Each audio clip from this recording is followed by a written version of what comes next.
My name is Jason Yang, and I'm a butcher at Fleischer's Craft Butchery. Today, I'm going to break down half a steer into all the cuts you would see in your local butcher shop.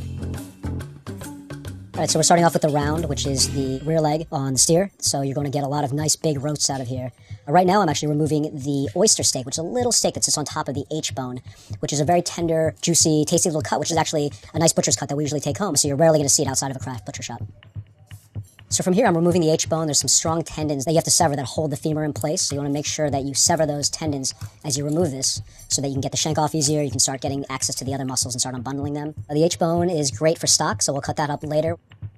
Right now, I'm actually going to take the shank off. And I'm using the leverage of the table so I get through these tough tendons. And if you hear about an athlete tearing their ACL or MCL or PCL or LCL, I'm tearing through all of it right now.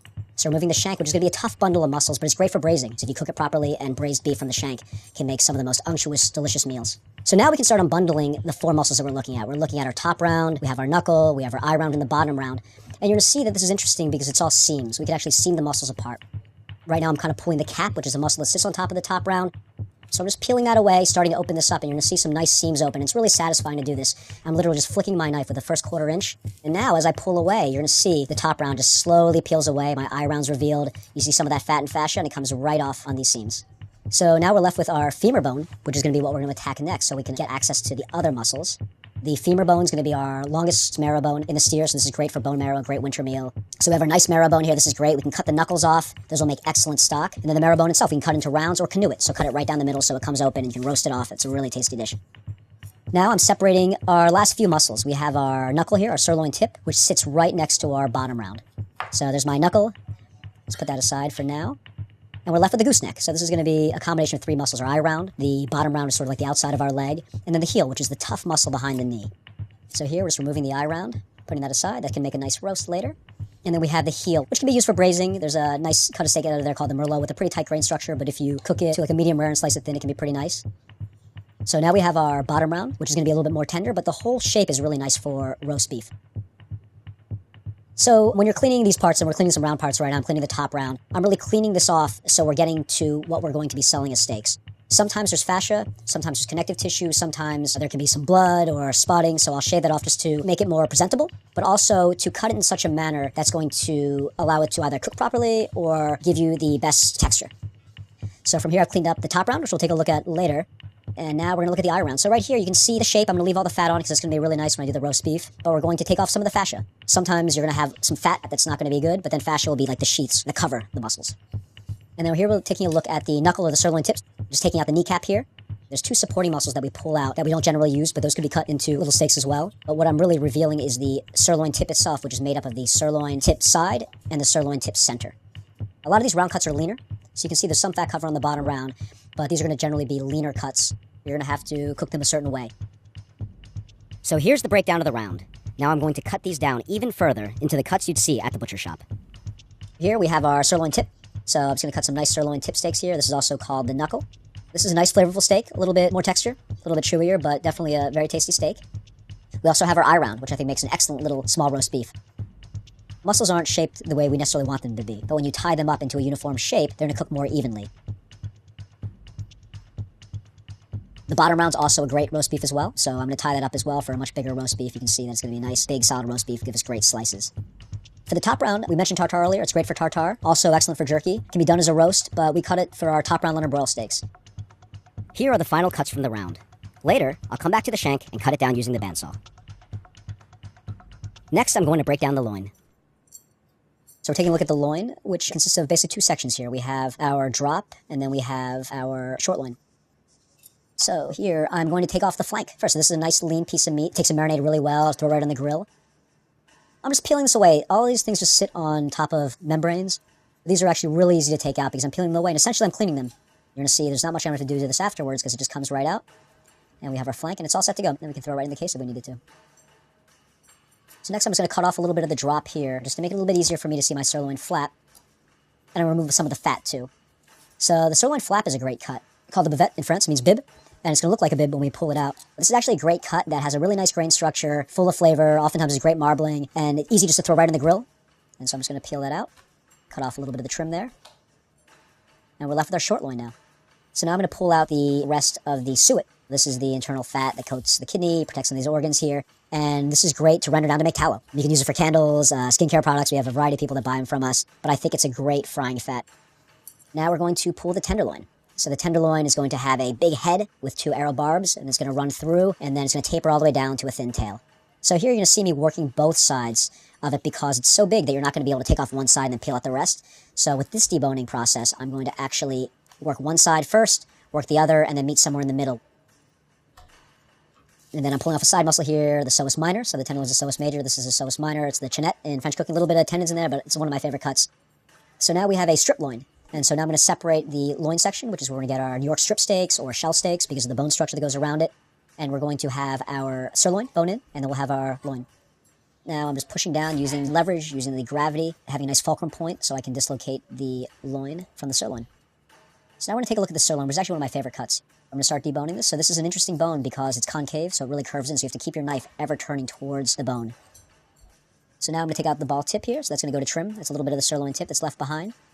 And now we're going to take off the tri-tip, which is a really nice cut, very popularized in California. You'll hear it as the Newport steak. This is about a pound, pound and a half. It's excellent for grilling, throw around on the grill. Texas, they smoke them. And then now we have our top sirloin. So here's the breakdown of the loin.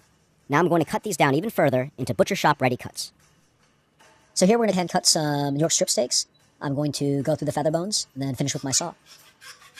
I think that here there's really an obsession with tenderness, and oftentimes people will be like, I want tenderloin specifically, or what's your most tender cut? And I think it's okay to chew and have interesting textures. There is nothing as tender as tenderloin. I've definitely cooked steaks that I felt were as tender as tenderloin, but I think that these days I'm really looking for more complex flavors, good textures, and you can find that anywhere on the animal. Here are the final cuts from the loin. This is what you'd see in the case at the butcher shop. Next, I'm going to break down the rib. All right, so we're taking a look at the rib. So this is going to be familiar to everyone. I mean, if anyone's ever seen the Flintstones, they're going to think of this giant, rack of ribs. There's a couple of nice cuts I'm going to harvest out of here. We're taking a look at the skirts right now. So we have our outside skirt and we have our inside skirt. So right now I'm just pulling off some of the membranes. There's going to be a lot of membranes that cover bones or that cover muscles. These are tough membranes that I'm just going to pull off. And once I pull them off, I can start getting access to my skirts here. Here I'm removing the outside skirt. It's going to be the darker, richer one. It has a more of a minerally taste, very similar to a hanger steak, a little bit more tender. This is what you're going to see for carne asada often, Brazilian barbecue. With the inside skirt, we can leave it whole, we can cut it into portions, but in general, we'll cut it across the grain, just to make it more tender, like a mechanical form of tenderization. Every time you cut across the grain, you shorten the muscle fibers to increase tenderness. So next I'm going to take off the navel. There's some cartilage that holds all this in place that go along the rib bones. So here we're just using like a basic handsaw, and it's great because you can do a lot of this with just a handsaw, a boning knife, and a table.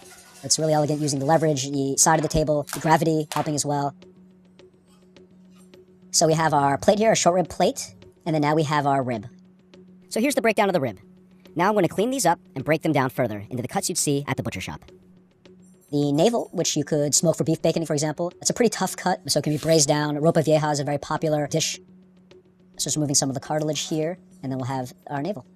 Right now I'm just cleaning some of the membranes off of the skirt steaks. Inside skirt and outside skirt, I want to get rid of some of the tough fascia, but I want to leave some of the fat on too, because I think some of the fat on there is nice. It doesn't have to be completely barren of fat. And then for the rib, I'm going to actually hand shine the rib here. I'm basically lining up my saw so I can get through the spine there, and I'm cutting through so I can eventually cut through the steaks by hand. And in this case, I'm going to take the chine and the feather bones all off at once. So there's going to be some lifter meat that's going to sit on the outside of the steer, so this is going to be tough. So I'm going to pull this off. And then I'm going to hand cut steaks now. Now that the chine's gone and the feather bones are gone, we're going to hand cut some nice ribeyes. These are the final cuts from the rib. Later, I'll come back to the short rib plate and cut it down using the bandsaw. Next, I'm going to break down the chuck. Alright, so this is, to me, the most interesting cut. Just because there's so much you can pull out of here, so many flavors, so many textures. I'm taking off a little bit of the sweetbreads here that were left behind by the slaughterhouse. Really tasty. The best chicken nuggets you'll ever had.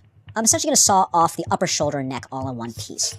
I like doing it this way so I can decide what I want to do with that big bone-in piece later, and it gives me access to a lot of the other items. So I'm going to start peeling this away. You can see I'm using the edge of the table. I'm going to hang this off the edge of the table so I get tight on the bone, and the chuck's going to counterbalance the entire shoulder so I can start pulling away this little cap that sits on top. And then we have our entire chuck and neck together, bone in. Now there's going to be another short rib plate I'm going to remove. These are the first 5 ribs, and these are actually going to be meatier. So from here I'm just going to cut across the top rib and start to peel this away. I'll take that off. I can saw off the breastbone. It's going to be great for stock. So this is going to be our chuck rib plate. This is going to be meatier, have a better ratio of meat to bone. So now that I've taken off the short rib plate, I have access to the brisket. I can peel the brisket away here. I'm going to remove some of this fat around the neck, just so I can see the seams of the brisket. So here I'm going to find a seam, almost kind of like at the armpit.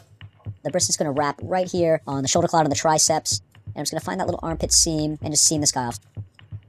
And now I can pull away, and it's a very satisfying seam just to roll the pectoral muscle off. So the brisket's coming right off. And then we have our complete brisket.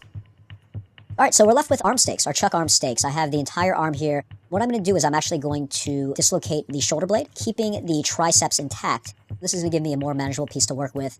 I'm going to take off the arm, so then we're left with the triceps muscle, the clod, and then the scapula, which is going to also have some different steaks there.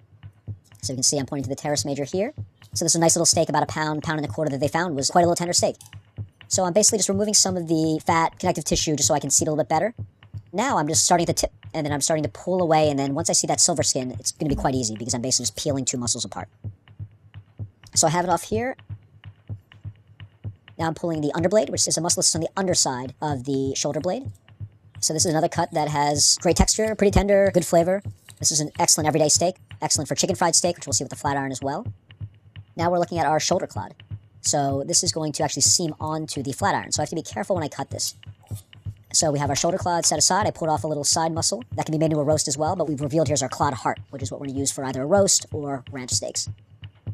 So I'm just pulling off this layer on top of the flat iron here so I can see a little bit better. There's a ridge that runs along the scapula. So once I've identified that ridge, I'm going to score the bone skin, get really tight so I can try to pull this guy off all in one piece. So this one, I think, is regarded as the second most tender muscle in the steer. It's interesting because it actually has a long tendon that goes through it, so you have to separate that out when you clean it. Here I'm removing the mock tender or the chuck tender. This sits on the scapula, but it's not as difficult to remove just because there's less of a ridge that's sitting on, so I just pull that guy out. And usually we put this to trim, but it could be tied as a roast or if you wanted to have lean stew. Here's the breakdown of the chuck. And now I'm going to cut these down further into cuts you'd see in the case at your butcher shop. With cutting meat, there's always different ways to present it. You're rarely going to do something so bad that you can never use the meat again. Whether you chop it up in half, present it as two pieces. Whether you've messed it up in such a manner that we can't really case it or sell it properly, we can use it as our trim. It's going to be delicious for our ground beef, for our burgers, for prepared foods. So I tell people all the time, I want you to be able to cut confidently. So now we're taking a look at the chuck. So we have a bone-in chuck here. So I'm going to debone this by first taking some of the meat away from the vertebrae, and I'm going to pull it off all in one piece. So here we have our neck roast. I'm separating that from my shoulder. Just squaring that off so I can have a nice roast or a braise. And then I'm going to start breaking down my chuck. Let's take out this tough tendon. Flip it over. There's going to be a little bit of a cap that I'm going to take off.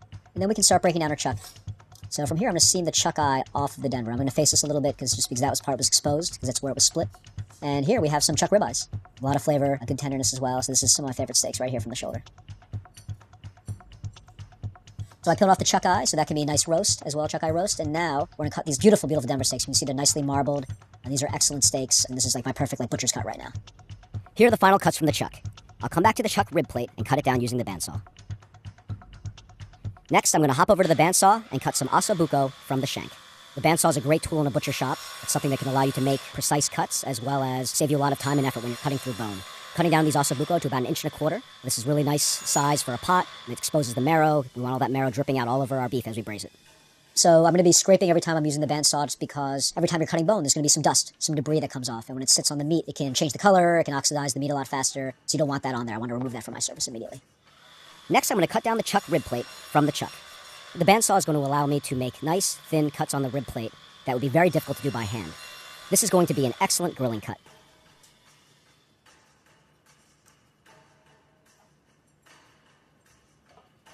And now I'm going to cut down the short rib plate from the rib.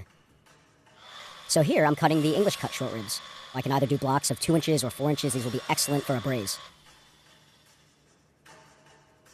And here are the final cuts from the bandsaw. And finally, these are all the cuts you get from a side of beef.